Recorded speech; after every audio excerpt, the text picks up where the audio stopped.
大家好，家里有糯米，不要再包粽子了。今天给大家分享一个不一样的做法，蓬松柔软，咸香又软糯，出锅全家都抢着吃。做法简单，一看就会。下面我们跟着视频看一下是怎么做的吧。首先，我们需要准备250克的圆糯米，倒在一个漂亮的大碗里面。先加入少许的长江水，给它清洗一下，洗去糯米表面的灰尘和杂质。洗好之后，我们把水给它控出不要，水分控干净之后，接着再往里面加入适量的长江水，水的量没过糯米就可以了。放在这里给它浸泡1个晚上，把糯米给它喝饱水。好了，我们的糯米已经泡好了，看一下，用手轻轻的一捻就碎掉了，像这样就说明好了。接着我们再把里面的水给它控干净，最后再给它倒在电饭锅里面。250克糯米加入300克的清水，再加入适量的玉米油，用筷子给它充分搅拌均匀，像这样就可以了。盖上盖子，然后再选择功能键煮饭，点开始。利用这个时间，我们准备一块腊肉或者是腊肠都可以的。先给它切成薄薄的厚片，然后再切成条，最后再切成小丁。切好之后，装入小碗中备用。再准备一根削过皮的胡萝卜，改刀给它切成薄薄的厚片，再切成宽条，然后再切成小丁。切好之后，装入小碗中备用。另外再准备适量的洋葱丁、玉米粒。接下来进锅上火，加入适量的食用油。油上热之后，把切好的洋葱丁给它放进来炒一下，加个葱油。炒至洋葱微微泛黄，香味炒出之后，把我们切好的酱肉丁给它放进来，继续给它翻炒，炒至透明状，然后把切好的胡萝卜丁给它放进来，还有玉米粒全部都给它放进来，一块给它翻炒。接下来我们关火，这会儿把我们蒸好的糯米饭给它放进来。下面我们给它调一下味儿，加入适量的胡椒粉，少许的食用盐，适量的鸡精，少许的味精，生抽适量，蚝油适量，再来适量的老抽调色。好了，像这样就可以了。然后我们给它翻炒均匀，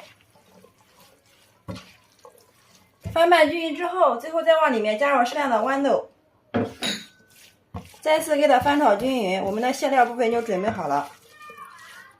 调好之后放一旁冷凉备用。接下来我们来和个面团，碗中加入300克的自发粉，分少量多次的往里面倒入30度左右的温水120克，边倒边用筷子搅拌，把它们搅成絮状。如果家里面没有自发粉的话，普通面粉都可以的。300克面粉加3克的酵母，3克的白糖，促进酵母发酵就可以了。全部搅成大絮状之后，接下来我们洗干净小手，下手给它揉成面团儿。最后我们揉成一个稍微偏硬的面团，像这样就可以了。不用醒面，直接取出来，放到案板上面，继续给它揉，一直给它揉匀揉光。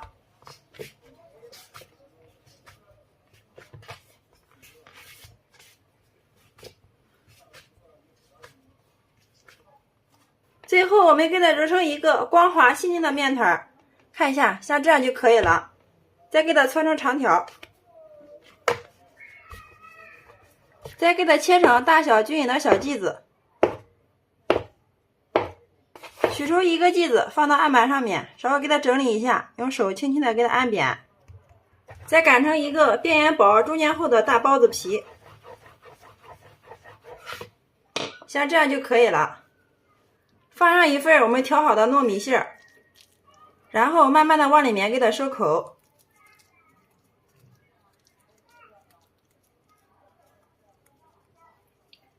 最后把收口处给它捏紧就可以了。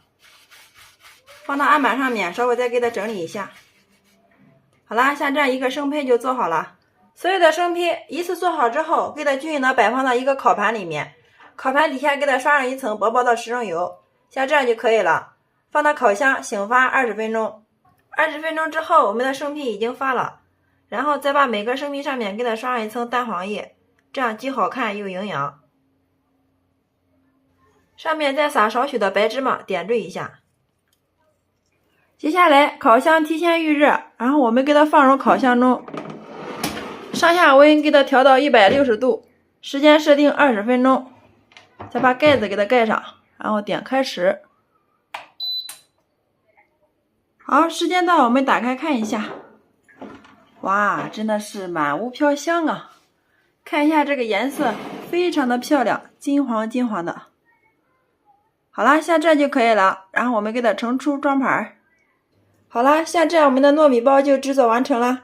有没有馋到屏幕前的你呢？拿一个让大家看一下，非常的漂亮，表皮非常的松软。我们掰开来看一下里面，哇，里面还拉丝，特别的软糯哟。先来替大家尝一下，哇，真的是太好吃了！里面的馅料咸香又软糯，表皮非常的松软又酥脆。看一下，尝上一口根本就停不下来，比包的粽子还要好吃10倍哦！里面加入了豌豆、玉米、胡萝卜，还有腊肉，营养真的是超级的丰富哦，保证让你吃一次就会爱上它。做法也是非常的简单，不需要发面，特别的省时又省力。好了，今天给大家分享糯米的新做法就到这里了。大家如果感觉我的视频对你有所帮助的话，麻烦动动你发财的小手，帮忙评论转发支持一下吧。非常感谢你的观看与支持，我们下个视频再见。